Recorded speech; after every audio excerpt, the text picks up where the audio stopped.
واتل عليهم نبأ ابني آدم بالحق إذ قربا قربانا فتقبل من أحدهما ولم يتقبل من الآخر قال لأقتلنك قال إنما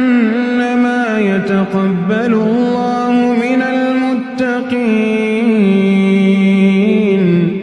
لئن بسطت إلي يدك لتقتلني ما أنا بباسط يدي إليك لأقتلك إني أخاف الله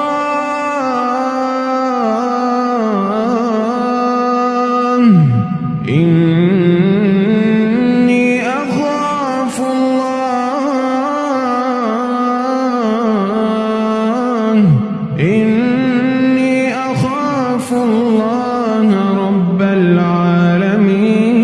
العالمين إني أريد أن تبوء بإثمي وإثمك فتكون من أصحاب النار وذلك جزاء الظالمين فطوعت له نفسه قتل أخيه فقتله فأصبح من الخاسرين فبعث الله غرابا يبحث في الأرض ليريه كيف يواري سوءة أخيه قال يا ويلتى أعجزت أن أكون مثل هذا الغراب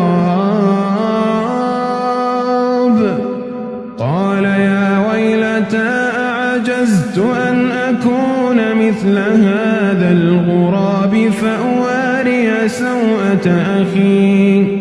فأصبح من النادمين